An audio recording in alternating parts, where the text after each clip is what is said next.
사도행전 6장을 같이 공부합니다. 6장과 7장을 같이 읽어줘야 되는데요. 왜냐하면 7장이 유명한 스데반의 구약 설교입니다. 그런데 그 스데반이 누구인가가 6장에 나와 있기 때문에 그렇습니다. 6장, 그때의 제자가 더 많아졌는데 헬라파 유대인들이 자기의 과부들이 매일의 구제에 빠짐으로 히브리파 사람들을 원망하니 12사도가 모든 제자를 불러 이르되 우리가 하나님의 말씀을 제쳐놓고 접대를 일삼는 것이 마땅하지 아니하니 형제들아 너희 가운데서 성령과 지혜가 충만하여 칭찬받는 사람 7을 택하라. 우리가 그 일을 그들에게 맡기고 우리는 오로지 기도하는 일과 말씀 사역에 힘쓰리라 하니 5장까지 해서 예루살렘 교회에 어찌됐든 엄청난 성도가 몰려들었습니다. 그러다 보니까 헬라파 유대인들도 그 안에 끼게 됐습니다. 헬라파 유대인들은 누구냐면 헬라화된 유대인들입니다. 그러니까 이제 사실 이 당시에 대제사장이나 이런 사람들을 보면은요 벌써 이름이 다 헬라화 됐습니다. 그러니까 어떻게 보면 이제 한국어로 얘기하면 서양 문물의 그런 젖은 사람들이 다시 자기 커뮤니티에 들어왔습니다. 그러니까 원래 있던 자기 커뮤니티의 그 수구파들이 이제 차별을 한 겁니다. 그래서 매일 구제다. 이게 이제 접대를 일수하는 것이 마땅하지 할 때 이 접대라는 단어를 보면요 밥상을 차려준다는 뜻이거든요. 그리고 구제도 매일 하는 걸로 봤을 때에 아마 먹고 살기 힘든 사람들한테 식사를 제공한 것 같습니다. 그리고 좀 쓸만한 뭐 일용품 같은 거 조금 준 것 같은데 매일 줬다고 보니까 뭐 많이씩 준 것 같지는 않고요. 그게 교회의 할 일이라는 거죠. 그래서 이제 히브리파 사람들 원망합니다. 그래서 우리도 이민 생활을 오래 하다가 한국으로 귀환해서 보면은 조금 차별을 받습니다, 사실. 그런 거가 우리한테 참 이해가 잘 됩니다. 이런 구절들이. 그러니까 사도들이 불평이 들어오면요.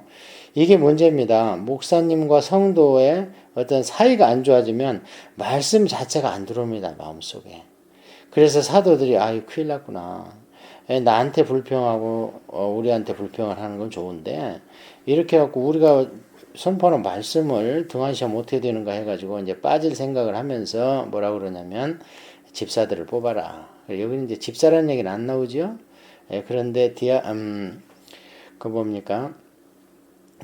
먼지를 일으키면서 일하는 사람이라는 뜻의 그런 집사, 디콘에 이제 거기서 나온 얘기인데요. 그래서 집사들을 뽑는데 조건이 세 가지입니다. 첫째, 성령과 지혜가 충만해야 됩니다. 성령이 충만하고 지혜가 충만하고 그 다음에 칭찬받는 사람이어야 됩니다. 이 세 가지가 일치돼야 돼요. 성령이 충만하며 지혜가 옵니다. 그러면 칭찬받습니다. 그런데 우리가 교회 생활하면서 성령이 충만하다고 하는데 지혜가 부족하다든지 또는 칭찬을 못 받는 것은 무엇인가 잘못된 겁니다. 그렇게 해서 그런 사람을 이제 일곱을 그래서 이걸 보통 우리가 일곱 집사다 이렇게 표현을 하는데요. 집사란 말은 사실 없습니다만 집사라는 뜻이 일꾼이라는 뜻이니까 그래서 그러면 왜 그러는가? 우리는 오로지 기도하는 일과 말씀 사이에 힘쓰리라. 여기에서 오늘날 교회가 본받을 점이 뭐냐면 행정과 목회는 구분돼야 된다는 겁니다. 근데 그렇습니까? 어디 목사님들이 행정도 다 하고 싶고 목회도 하고 싶고 그러면은 안 된다는 거예요. 그래서 이제 사도들은 무엇보다도 기도하는 일과 말씀 사역입니다.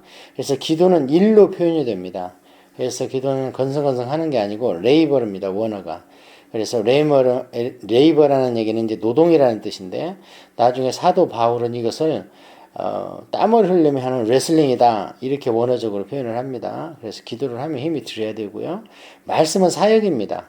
내가 배워가지고 갖고만 있으면 안 됩니다. 말씀은 사역을 해야 되는 겁니다.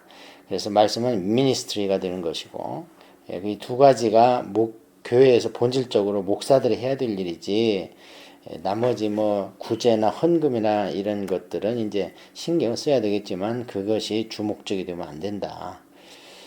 온 무리가 이 말을 기뻐하여 믿음과 성령이 충만한 사람 스데반과 또 빌립과 브로고로와 니가노와 디몬과 바베나와 유대교에 입고했던 안디옥 사람 니골라를 택하여 사도들 앞에 세우니 사도들이 기도하고 그들에게 안수하니라. 하나님의 말씀이 점점 왕성한 예루살렘에 있는 제자의 수가 더 심히 많아지고 허다한 제사장의 무리도 이도에 복종하니라. 그래서 7 집사를 뽑습니다. 예수님은 12 제자를 뽑았었죠. 그런데 그 중에 하나가 문제가 있었죠. 가룟 유다가. 여기는 지금 7 집사를 뽑는데요. 다 훌륭하지만 성경에 이후로 기록된 사람들은 한 3명 정도입니다. 첫째, 스데반, 순교자입니다.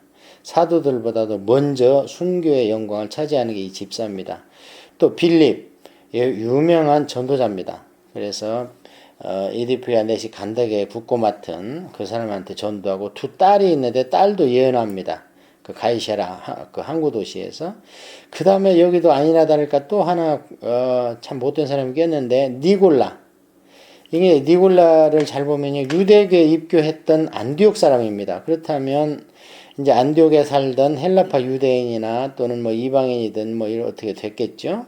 근데 유대교에 입교를 했습니다. 그렇다면 이제 이방의 가능성이 오히려 크지요. 유대교가 너무나 정갈하고 경전이 있고 배울만 하니까 이제 거기에 공부를 해서 입교하고 종교를 전향을 한 것 같습니다. 그런데 이 사람이 유대교에 만족을 못하고 그 이제 교리나 구속사가 더 기독교가 확대돼 나가니까 그 일로 또 들어온 겁니다. 그런데 얼마나 열심히 했으면 지금 보면 5,000명이 교인이 찬 것은 옛날 얘기고 지금은 수도 없는데 그 중에서 7명 뽑는데 꼭 뽑혔어요.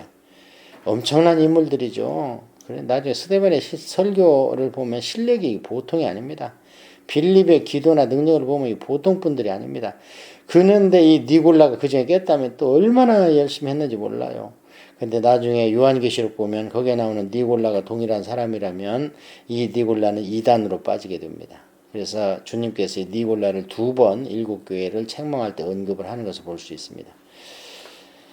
자, 그래서 이제 이렇게 하니까 사도들과 행정 조직이 구분되니까 점점 말씀은 더 왕성해지고, 말씀이 왕성해지니까 사람은 더 많이 와서 기독교화 되고, 그러다 보니까 제사장의 무리도 이제 기독교인으로 많이 들어왔다.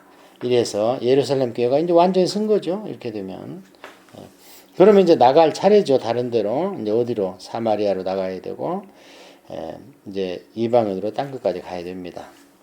자, 이 중에서 이제 스데반이 딱 픽업이 돼가지고 스데반의 사역에 대해서 누가가 기록을 하는데 스데반의 순교 장면을 기록을 합니다. 스데반이 은혜와 권능이 충만해 큰 기사와 표적을 민간에 행하니, 아까는 믿음과 성령이 충만해서 뽑았는데 여기서는 은혜와 권능이 충만하다 그랬죠. 그러니까 이 권능이 성령님입니다. 그래서 이것을 듀나미스다. 그래서 성령님이라는 뜻으로 권능, 엑소시아, 에너리기, 이런 것들이 다 듀나미스, 다 성령님을 뜻하는 것인데요.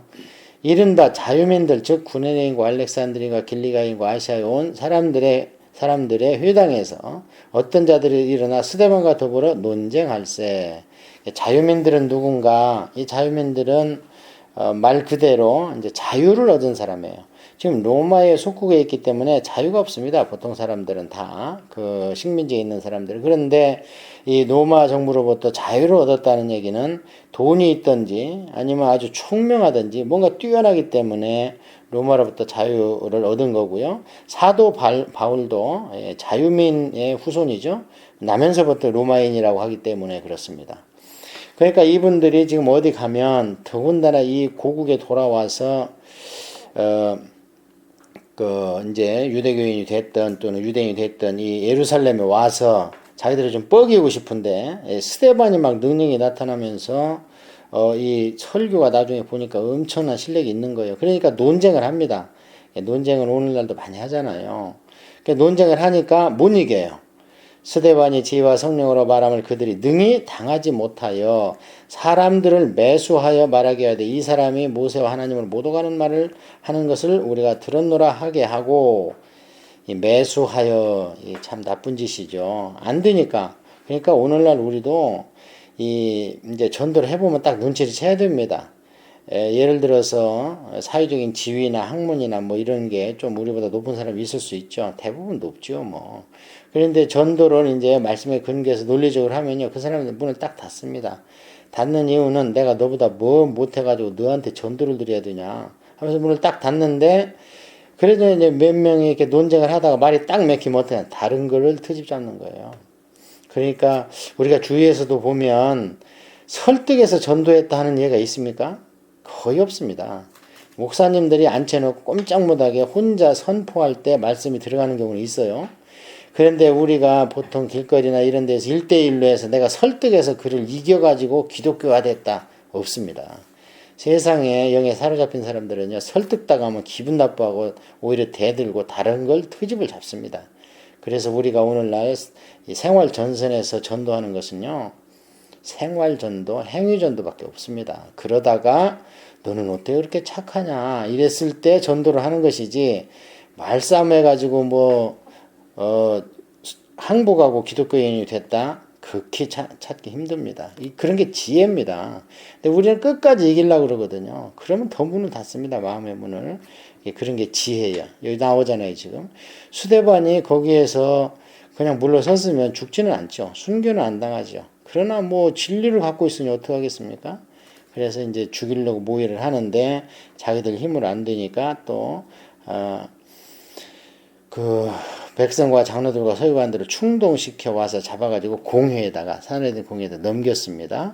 거짓 증인들을 세운 이르되 이 사람이 이 거룩한 것과 율법을 거슬러 말하기를 마지 아니하는도다. 그의 말에 이 나사렛 예수가 이곳을 헐고 또 모세가 우리에게 전하여 준 규례를 고치겠다 함을 우리가 들었노라 하거늘, 공회 중에 많은 사람들이 다 스데반을 주목하여 보니 그 얼굴이 천사의 얼굴과 같더라.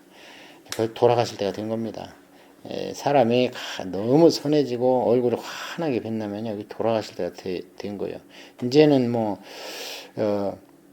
지금 스데반이 이들에게 전해준 말이 틀린 말이 하나도 없죠. 예수님이 그런 말씀 하셨죠. 근데 그걸 육적으로 지금 이 사람들이 받아들이니까 성전을 헌다. 이건 엄청난 일입니다. 이 당시에 이제 유대교인들은, 지금도 유대교인들 마찬가지입니다. 성전을 헌다는 것은 아니 하나님의 집을 허라? 그 말이 안 되는 거죠. 그래서 예수님도 그걸로 이제 참남죄로 몰려가지고 십자가에 이들이 못 박고 말았는데, 또 모세가 우리에게 준 규례를 고치겠다. 예수님 고쳤잖아요. 십계명보다 더 엄유하시게 산상수훈에서 간음이라든지 살인이라든지 이런 문제를 다 하나님이시니까.